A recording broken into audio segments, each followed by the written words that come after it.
Era la época cuando todo el mundo seguía atentamente los acontecimientos en la Unión Soviética.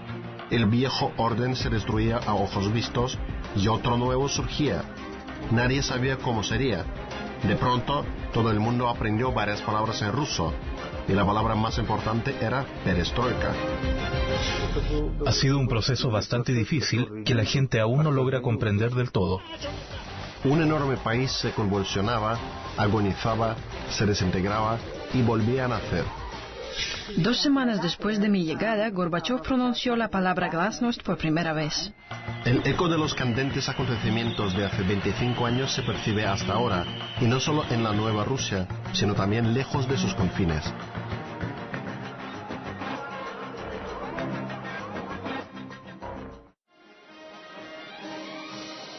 A comienzos de los años 80, en la Unión Soviética llegó a su máxima expresión la época llamada estancamiento. Para el 82, Leonid Brezhnev, muy anciano y enfermo, llevaba 17 años al mando del país. El equipo que lo rodeaba era llamado por el pueblo los ancianos del Kremlin y estaba preocupado únicamente de mantener su posición en el Kremlin. Desde finales de los 70, experimentamos una disminución en el crecimiento económico del país. La producción disminuyó y cuando Andropov llegó al poder estaba en cero e incluso era negativa.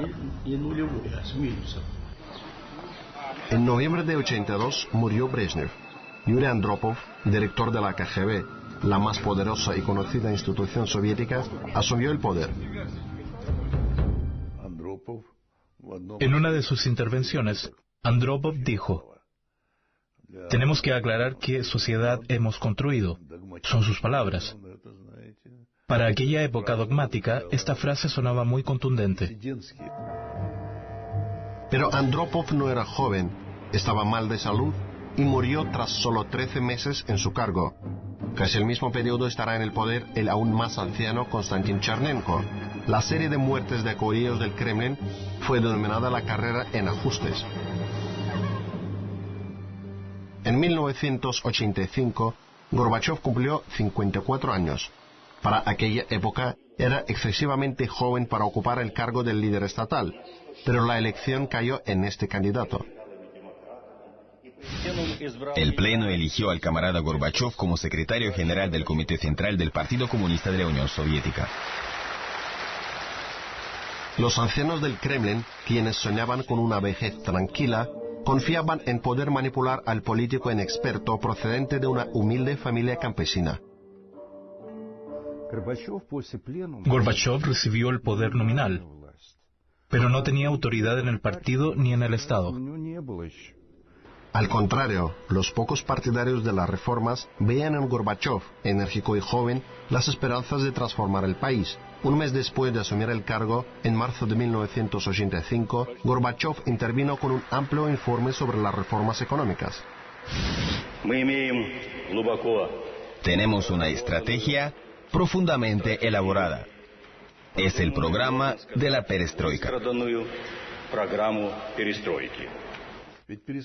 En principio, la perestroika abarcaba solamente las cuestiones económicas. Más tarde empezó a aplicarse en otros ámbitos. El informe se basó en lo que se había hecho durante el gobierno de Andropov. La vieja cúpula del partido tomó con cautela las nuevas ideas del nuevo líder, mientras la opinión popular no importaba a nadie.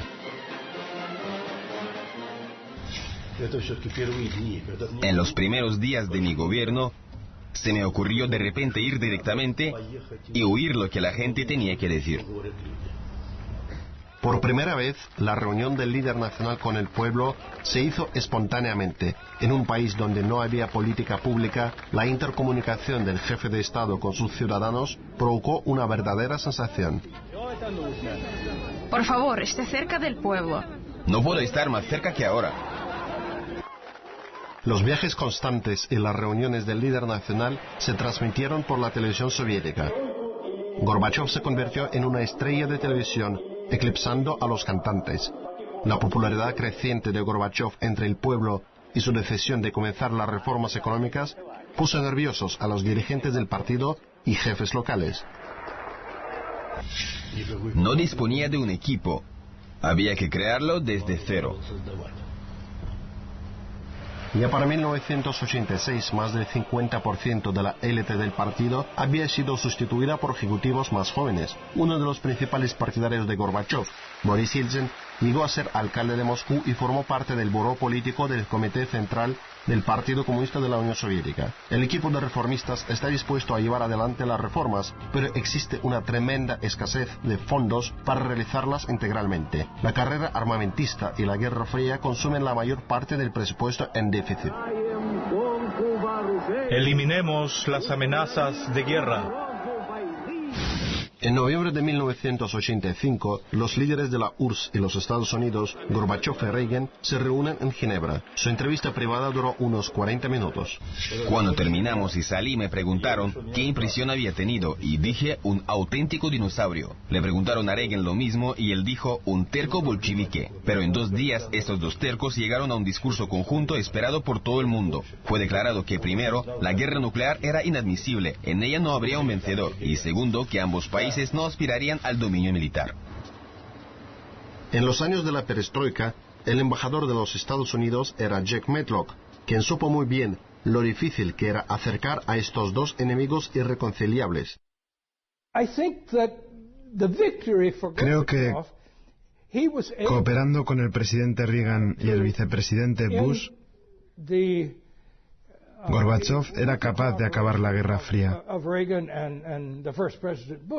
Y ellos cooperaron en este ámbito. No se puede afirmar que alguien haya ganado.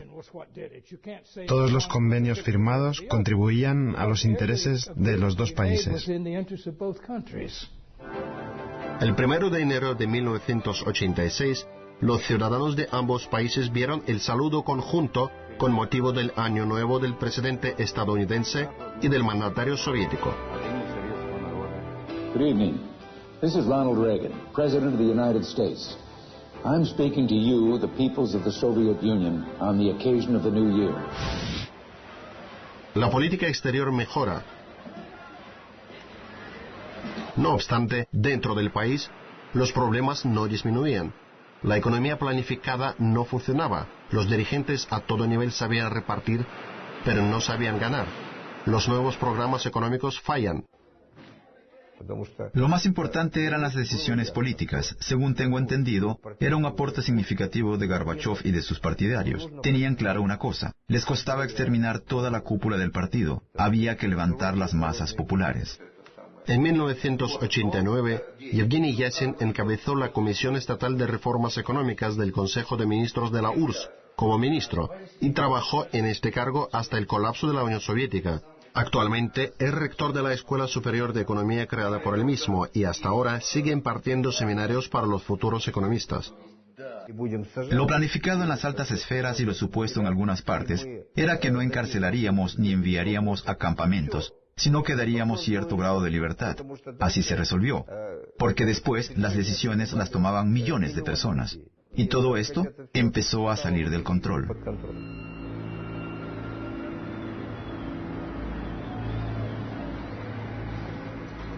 Ellen O'Connor llegó a ser corresponsal de la cadena de televisión CNN en la URSS en el segundo año de la perestroika.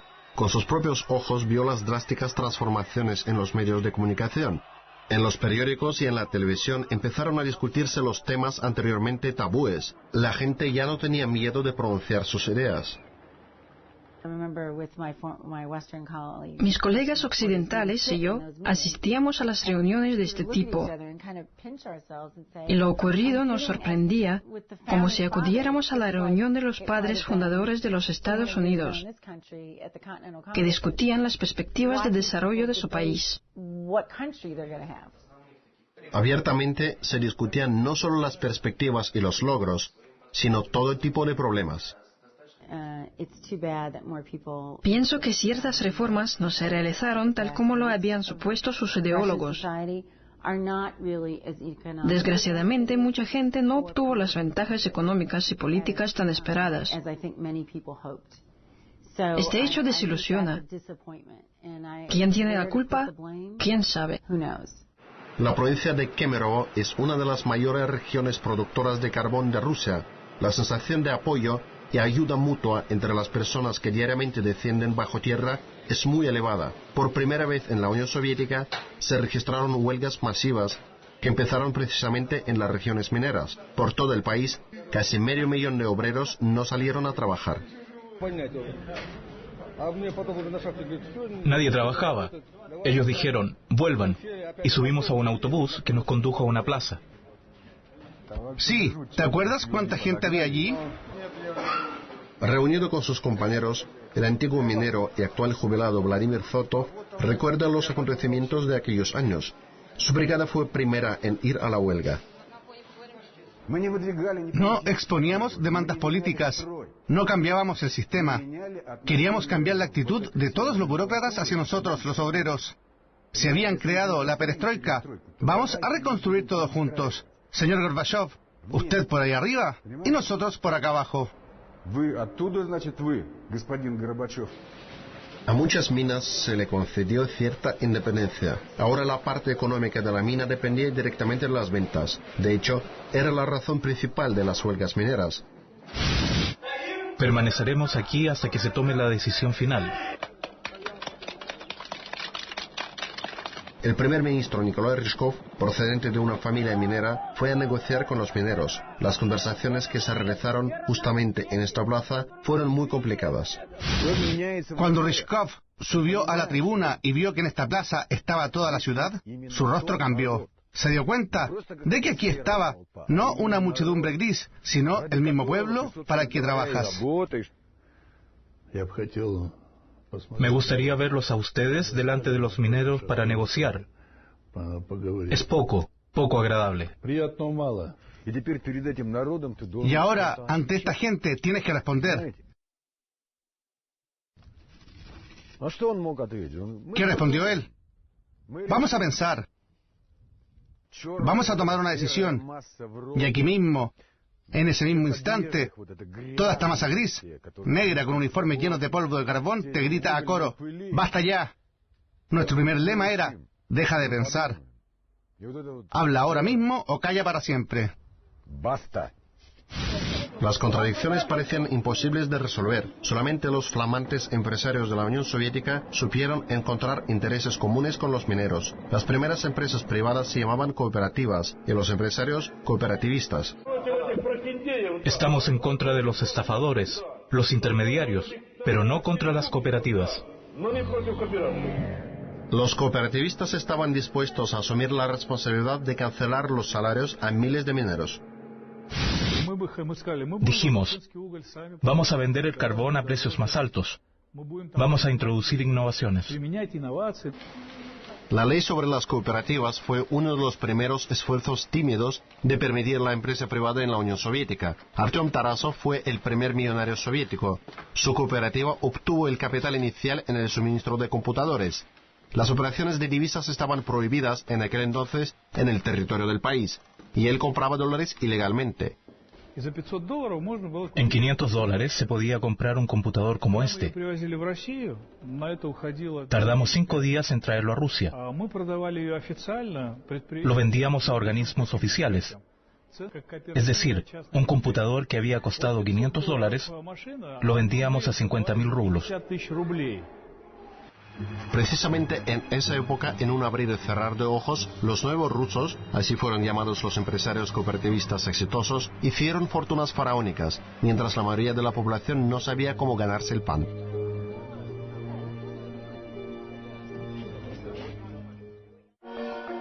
En 1989, por primera vez después de la Segunda Guerra Mundial, en la URSS se volvió a introducir el sistema de tarjetas de racionamiento para ciertos tipos de mercancías. Algunos productos comestibles se vendían con limitaciones estrictas, no más de 200 gramos de mantequilla y no más de 10 paquetes de cigarrillos para una persona. Se veían largas filas y escaparates vacíos como sello de ese tiempo. Todo el país experimentó una ola de huelgas y mítines demandando amortiguar el alza de los precios.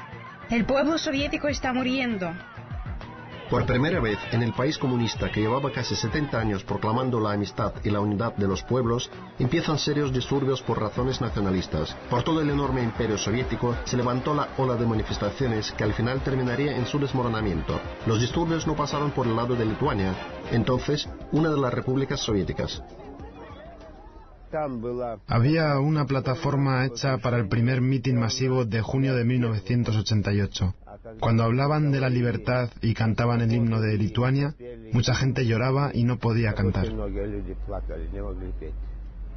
¿Por qué lloraban? Porque algo cambia, algo nuevo surge, la libertad, la verdad. Dejamos de temer. Vytautas Landsbergis, compositor, profesor del Conservatorio de Vilnius, no se podía imaginar que dirigiría el Estado en vez de una orquesta. Consolidó a ciertas fuerzas políticas de Lituania en una unión llamada Sąjūdis. Queríamos la perestroika, la reconstrucción de todo. Es decir, no solo cambiar algo en la economía, en la glasnost, libertad de expresión, sino también en la libertad de tomar decisiones. La glasnost, declarada por Gorbachov, cada vez más se parecía al genio fuera de la botella. Por primera vez en la URSS, la lucha política en altas instancias se discutía en los medios de comunicación. Boris Yeltsin, descontento por la lentitud de las medidas para las reformas, exigió públicamente a los dirigentes del partido cambios más decisivos y radicales. Gorbachov, viendo en él un verdadero competidor, lo retiró del buró político del Comité Central del Partido Comunista de la Unión Soviética y lo despidió del puesto de alcalde de Moscú. El que asegura que puede solucionarlo todo para mejor, al momento de llegar al poder se convierte en un político criminal. Antes, una dimisión de este tipo hubiese significado el fin de la carrera política. No me puedo perdonar el haber sido demasiado liberal y no haber enviado a Boris Yeltsin a donde tenía que haberlo enviado. Fue mi error. En la prensa liberal, Yeltsin se presentaba como mártir y hombre del pueblo. Yeltsin apoyó activamente todos los acontecimientos democráticos, la libertad de expresión, las reformas de mercado. En aquella época, Nikolai Ryzhkov le pide a Gorbachov que no se apresura a realizar reformas políticas en el país. Se lo dije a Gorbachov muchas veces. Hay que parar todo esto. Hay que frenarlo o perderemos el país. Mañana me iré. Mañana usted se quedará cara a cara con Yeltsin, con el mismo equipo, y no podrá soportar mucho tiempo. Él logró mantenerse solo un año. En diciembre de 1990, Nikolai Ryzhkov abandonó el puesto de primer ministro. Para aquel entonces, el índice de popularidad de Gorbachov había bajado casi a cero. Al contrario, Yeltsin se había convertido en un ídolo popular. Enérgico y deportivo, era el primer ejecutivo de alto rango en poner en moda el hobby público. Desde el principio, Boris Yeltsin era un hombre deportivo y el valor de la lucha lo llevaba dentro. El tenis le permitía mantenerse en buena forma y salir a un nuevo nivel de comunicación con sus colegas. Para el año 90, Gennady Burbuli se convirtió en la mano derecha de Yeltsin, que apreciaba las cualidades de lucha en la gente. Muchos de sus allegados se vieron obligados a tomar clases del tenis. ¿En el vestuario se discutía la política, los asuntos de Estado? Claro, sin esto no se puede. Políticamente, el tenista Yeltsin sabía aceptar golpes complicados y devolverlos aprovechando cualquier punto débil del rival. Él apoyaba las aspiraciones de las repúblicas de independizarse, lo que contradecía la posición oficial del Kremlin.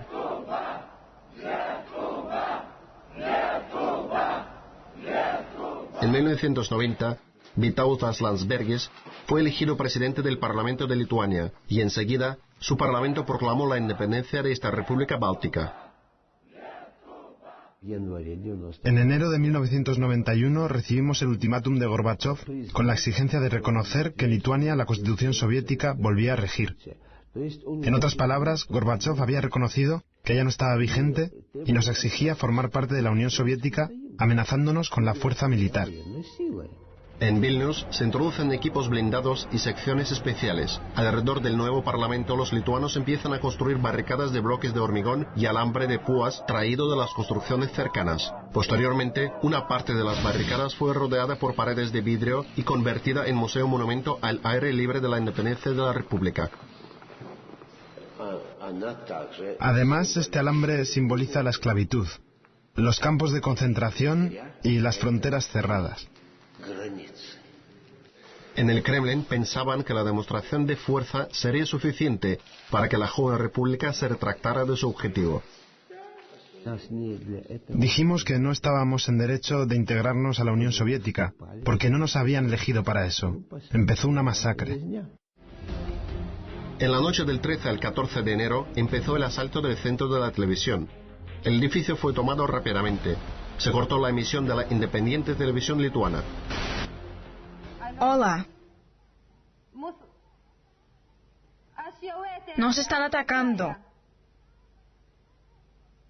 Podemos oír los tiros viniendo de todas partes.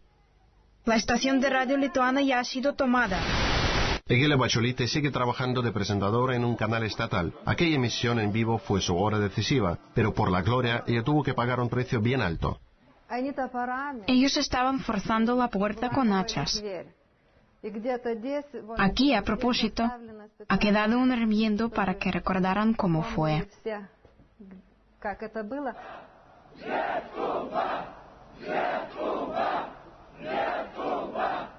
En aquella época, cierta parte de la cúpula del Kremlin seguía guardando las ilusiones. Se elaboró el nuevo Tratado de la Unión llamado a conservar la URSS.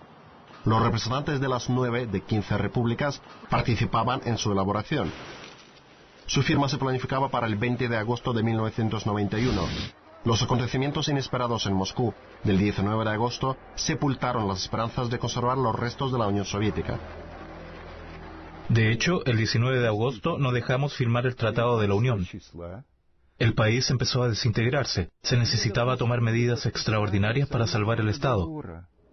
Ahora poca gente recordaría su programa político, pero las manos temblorosas del presidente del Comité Estatal de Estado de Emergencia, Gennady Yanayev, en la conferencia de prensa, se convirtieron en un símbolo claro del golpe de Estado. Habiendo retirado a Gorbachev del poder, 8 representantes de la élite del partido se autoproclamaron nuevo órgano del poder, el Comité Estatal de Estado de Emergencia. Todas las emisiones televisivas fueron cortadas, ponían solamente ballet y los discursos de los miembros del comité al pueblo. Tanques en las calles de la capital de Rusia. El golpe de Estado en la mayor potencia nuclear. Este día, la corresponsal de la CNN en Moscú, Ellen O'Connor, pide un día libre a sus jefes. Tardó un año en tramitar el permiso para adoptar a una niña rusa de nombre Marina, de uno de los orfanatos de Moscú. Para el 19 de agosto de 1991, fue concertada la última entrevista. Cuando me dirigí a la oficina para entrevistarse con aquella mujer, vi una larga fila de tanques que me cortaban el camino hacia ella. Literalmente me puse a correr hacia la oficina. Para esta familia, todo acabó bien. Hasta los 9 años, Marina vivió con su nueva madre en Rusia. Luego toda la familia de los O'Connor, junto con la hija adoptiva, volvió a los Estados Unidos. Marina recuerda muy bien su escuela primaria rusa y sueña con volver a su país natal luego de graduarse en una universidad estadounidense. ¿Crees que Rusia es tu casa? No, mi casa está en todas partes. Tampoco creo que los Estados Unidos sea mi patria. Pero la pregunta es buena. No tengo una respuesta. Moscú, agosto de 1991. Boris Yeltsin se convirtió en uno de los opositores más activos de los golpistas. En 3 días, el poder del Comité Estatal de Estado de Emergencia fue derrocado y quienes lo indujeron fueron encarcelados. Por supuesto, el derrumbe de la Unión Soviética en la forma como sucedió realmente fue una tragedia, una desgracia. Pero la URSS tenía un tesoro público vacío, una economía destruida, corría la amenaza real de hambruna. Pero lo más importante era que el desmoronamiento ocurría en condiciones de consecuencias impredecibles, de una sangrienta guerra civil e incluso armas nucleares en manos de fuerzas difíciles de manejar. Y esto lo supimos hacer. El 8 de diciembre de 1991 se puso el punto final en la historia de la URSS. Se firmaron los llamados convenios de Belovetsk, que reconocían la integridad estatal de las antiguas repúblicas soviéticas y la creación de una nueva realidad política, la Comunidad de Estados Independientes. Bajo este documento están las 2 firmas de los mandatarios de cada república. Por parte de Rusia, fue firmado por Yeltsin y Burbulis. Este documento es la obra maestra de la diplomacia del siglo XX, porque el inmenso imperio, con su enorme potencial nuclear y con numerosos y profundos problemas acumulados durante más de 70 años, cayó de forma casi pacífica. Oficialmente, el 8 de diciembre es el último día de la URSS y por consiguiente el último día de la perestroika. Un país fue sustituido por 15. Cada uno de ellos empezó su propio camino.